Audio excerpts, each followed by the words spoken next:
What's going on, guys? It's Jack here for Bet Check Bluff, and today we've got a session review. And these hands are coming from a 10NL Zoom session I played a few days ago. Starting off 300 big blinds deep with aces under the gun, and we open.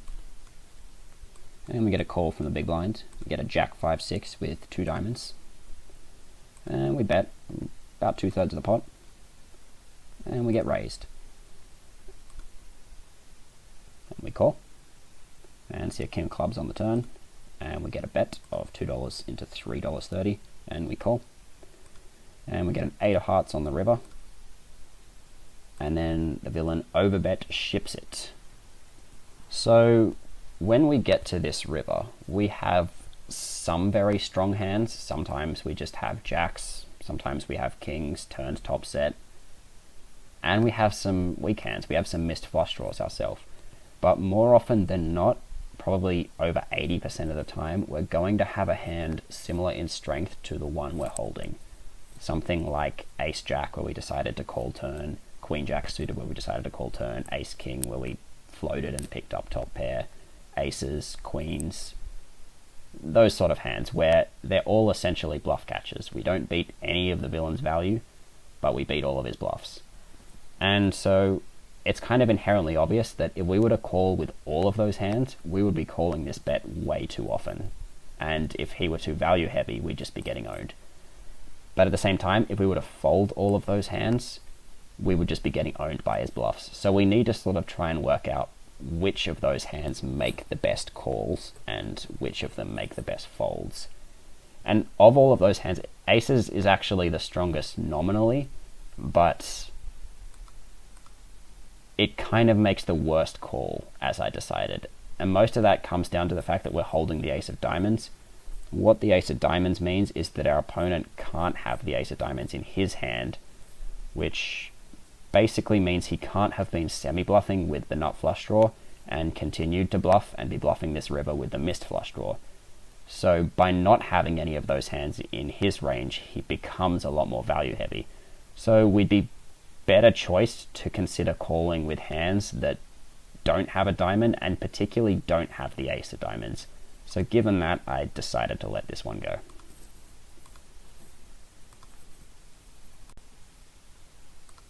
Second hand here for you, we are in the big blind with ace 5 of clubs facing an open from the cutoff, and we elect to 3-bet as we're going to do here with a lot of our small suited aces. We get a call.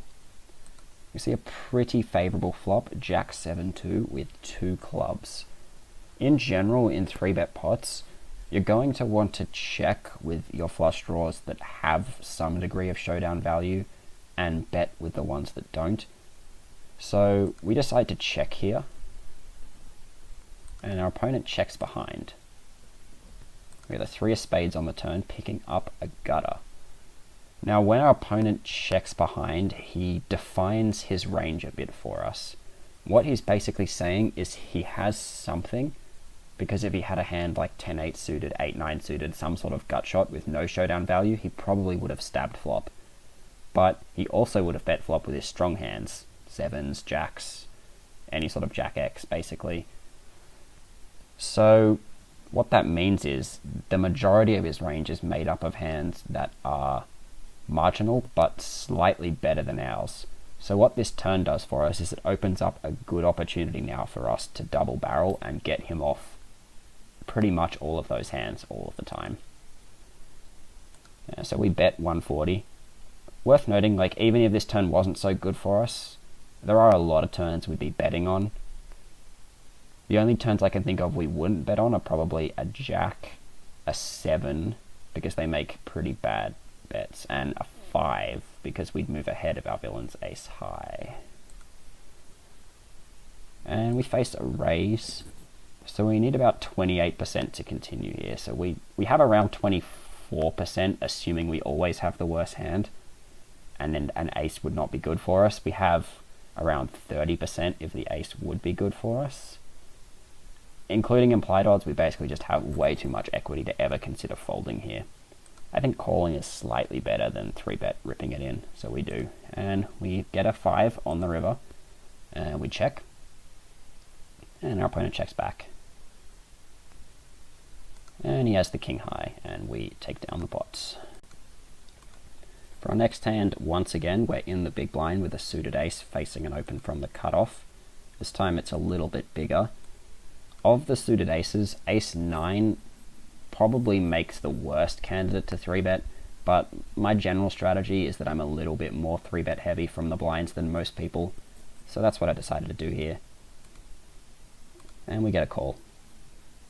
And we flop middle pair on jack 9-6 with 2 diamonds. Pretty wet board, but we're going to have to start with a check here. We don't really accomplish too much by betting. Our opponent bets almost full pot, and we don't really have an option but to call. We're uncomfortable with this, but that's just the way it's got to go. And we're liking the turn, so we check. Opponent ships it in, and again, we're not thrilled, but don't really have a choice. Call it down. Fortunately though, we see the ace jack, and we lose a big one. Not a whole lot we can do there. Now next hand here we have ace 8 of diamonds in the hijack. We open, we get a call from the small blind and a fold from the big blind, and we get a 9-5 deuce flop with 2 diamonds. Our opponent checks. Given this is a pretty difficult texture for the opponent to have hit, we're going to be betting with a pretty large proportion of our range, so we're going to probably want to opt for a smaller sizing, and we do. We get a call. We get the 4 hearts on the turn, we pick up a gut shot. Our opponent checks again.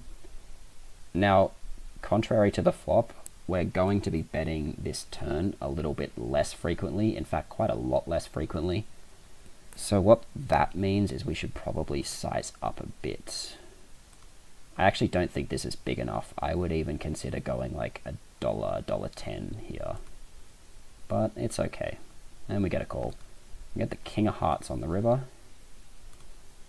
And our opponent checks once more. Now we have to decide whether or not to bluff or to give up.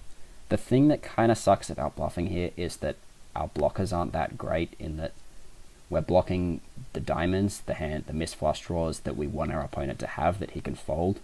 Also, we have ace high, as opposed to having a hand like 6-7 of diamonds, 8-7 of diamonds, 10-8 of diamonds, jack-8 of diamonds even. Those are hands with absolutely no showdown value that need to bluff. So by bluffing with this as well, it'd be pretty easy to get into a spot where we're just bluffing way too much. But I think I decided this king is simply too good a card for us to not go for, since we can still be value betting our king X. It is a little bit thin, but I'm definitely almost always doing it. So we don't need to go terribly big. And we get a fold. In our final hand here, we've got queens in the hijack, and we open. And we get a call from the small blind and a 3-bet from the big blind. This is quite close between calling and 4-betting. If we were in the cutoff, I would probably lean slightly towards 4-betting. If we were on the button, I would definitely 4-bet here. But given we're in middle position, I think it's slightly better to call.